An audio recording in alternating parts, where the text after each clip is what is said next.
This is the best moments of the BBQ Central Show in 10 minutes or less. Ever wish you could re-listen to your favorite interview or segment? Do you enjoy hearing older shows for the first time in years? Then the best moments of the BBQ Central Show in 10 minutes or less is just what you need.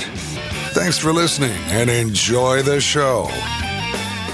Greetings and welcome to another edition of the best moments of the BBQ Central Show in 10 minutes or less. I'm your host, John Solberg, and this edition is being brought to you by The Butcher Shop. The Butcher Shop is home of the A9 Master Kobe briskets, where they are always hand-picked. This father and son team has operated this retail meat market in Pensacola, Florida for the past 15 years. Kevin and Jordan ship nationwide to many of the biggest names in barbecue. The A9 brisket won both sides of the American Royal Cook-Off. That happened in 2019. They also ship some of the finest prime, dry-aged Australian Wagyu and Japanese Wagyu steaks to people just like you and me who aspire to be the kings of their backyards. The Butcher Shop always has Berkshire, Compart Duroc, Allegiance Duroc, and Prairie Fresh all-natural pork in stock, and again, always hand-picked for you. Now, are you into wild game such as bison, venison, elk, camel? How about some ostrich? Have you been searching for those 10 to 12-pound boneless turkey breasts featured on How to Barbecue Right? The Butcher Shop has them in stock, and they are ready to ship to you today. So whether you're looking for the best competition briskets, ribs, or pork butts, or you just want to have a better option to cook at home, give the Butcher Shop a call. 850-458-8782. That's 850-458-8782. You can also get them on their Facebook page, facebook.com/thebutchershop, shop spelled SHOPPE. Mention the Barbecue Central Show and you're going to save 10% off your entire order. The Butcher Shop, home of the A9 brisket.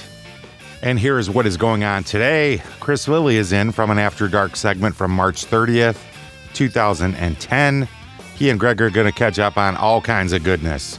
Let's get to it. Here's Greg and Chris from March the 30th, 2010. Joining me now, of Big Bob Gibson's fame, he's won a bunch of barbecue competitions. He's got links with Kingsford, and quite honestly, he's movie star, good looks, no doubt. It's Chris Lilly joining us here on the Barbecue Central Show. Chris, how are you tonight? It's good to be here. Absolutely great to be here. I hate I actually missed the podcast, but you better believe I'm going to go back and learn all about some brisket. Oh, man, if you're looking to get into the brisket, to have three of the top brisket cooks, and, of course, Rod won the category last year, and they really, to me, when we do the roundtables, Chris, it's like, are these guys really going to come on and lay it all out there? Because, quite honestly, anybody could be listening or get them in a podcast show after the show actually airs. And, they're just kind of doling out information. But these guys laid it all out on the line, and I think that's kind of a testament to not only what type of guys these are in general, but, I always hear from the top cooks, and I'm sure you would agree to this, I'll tell you whatever you want, but it's up to you to actually go out and do what I just told you, and that's probably where the disconnect lies. That's exactly right. Now, it was a fabulous lineup, absolutely. And but you're exactly right. They don't mind sharing the information, because actually going out there and doing it, you've really got to put in your time. As I say in my book, the greatness of a pitmaster is really determined by the size of his ash pile. You've got to cook the barbecue. You've got to burn the wood and build up those ashes and get time on the grill in the backyard. All right, so Chris, it's been a little while since we've had you back on the show, and we have a good mix of live listeners now that are obviously well familiar with you. They're following you on the Facebook fan pages and all that good stuff. But then I would say we probably have a good portion of listeners that are a little bit more on the periphery of the competition and the business side of things, TV side of things, just more backyard folks. Can you give us a little brief history about you and how you actually got involved in barbecue and Big Bob Gibson's in particular? Absolutely. It's one of those things where I've always been a foodie, but met my wife in college. Just so happens my wife was Big Bob Gibson's great-granddaughter. He started the restaurant a long time ago, 1925, in Decatur, Alabama, and they've been humming along ever since. And I was really fortunate enough to jump on board back in 1991. And, been in the pits ever since. And it's something that I fell in love. It's a passion for me, and it's the great thing about it now is I get to go out and share it, and tell people what I've learned, and really get out there and preach barbecue and have a good time and travel the country. It seems that one of the hardest things to do anywhere is to keep a restaurant. Well, first it would be to open it, but then to keep it open and then continually keep it open year after year after year, getting that client base and getting the repeat customers and finding the new customers to keep the revenues coming in. And you've actually taken it one step further and started to franchise out the Big Bob Gibson. So we kind of have a couple questions about that. First of all, how is it going with the franchising of the Big Bob Gibson's restaurants? Well, that is one thing that we do have. We do, but we're not out there, really advertising or promoting that. It is available.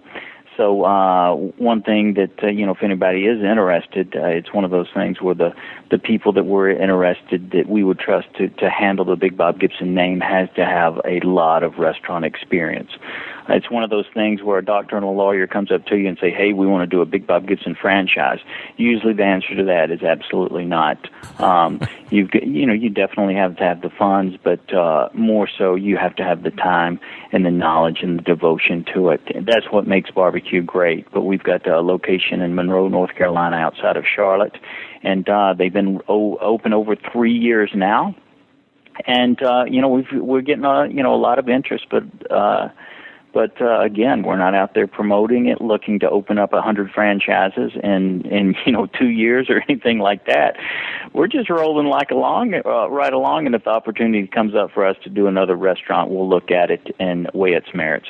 Right, so if you're looking at it, if I were somebody that has the experience behind me, let's say, and then obviously the liquidity to get into this, or the portfolio to get into this financially, why would I want to look at Big Bob Gibson's franchise or a franchise in general versus, buying out the burnout Dairy Queen, rehabbing that, owning it, and going it alone? What are your, 2 or 3 biggest points on why you would want to look at a franchise, I guess?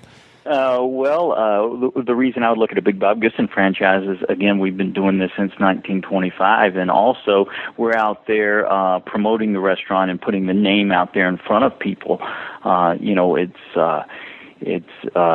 what I mean. A lot of times when I travel, that's what I'm doing. I'm promoting the restaurant, the magazine articles and the television shows I do and everything. We're not only preaching barbecue and teaching people, but we put the Big Bob Gibson name out in front of them.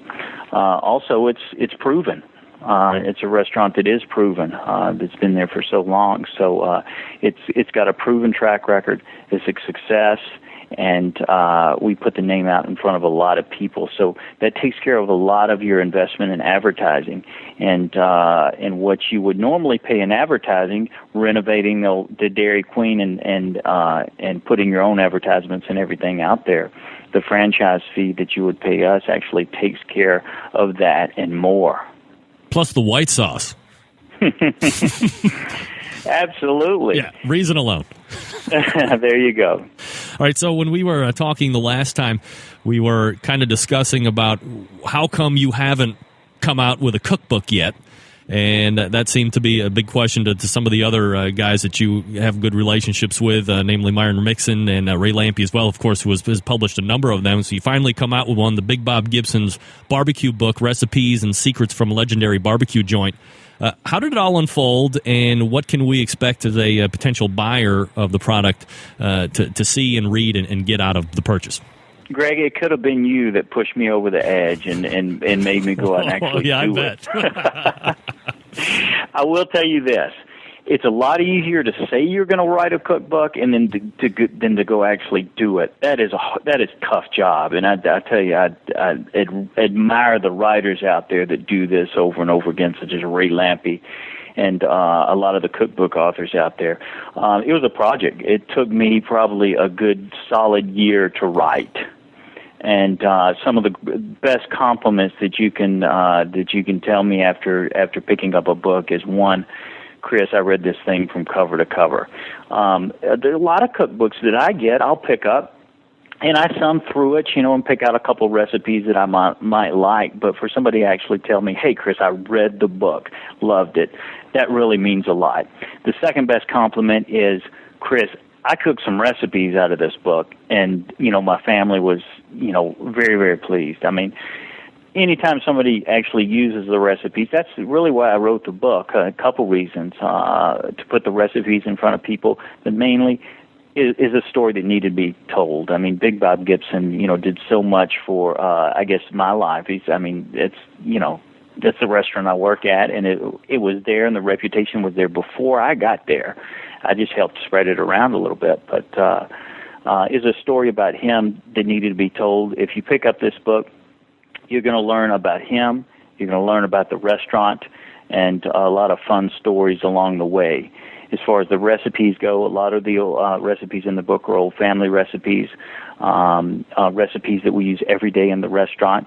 There's a lot of recipes that we have actually won competitions with in the book. And again, I don't hold anything back in the book as well. The tell-all book from Chris Lilly. He's just a great guy. How do you not like Chris Lilly? This was an After Dark segment, so there's a lot more Chris Lilly in this show. Head on over to the bbqcentralshow.com. There will be a link in the show notes. It will take you to the complete episode. Please go check that out. This show has been brought to you by The Butcher Shop, the home of the A9 brisket. Get a hold of them over at Facebook, facebook.com/The Butcher Shop, shop spelled SHOPPE. Mention the Barbecue Central Show, and you're going to save 10% off your entire order of amazing products. The Butcher Shop is home of the A9 brisket. Until next time on the best moments of the Barbecue Central Show in 10 minutes or less, I'm your host, John Solberg. I look forward to talking to you again soon.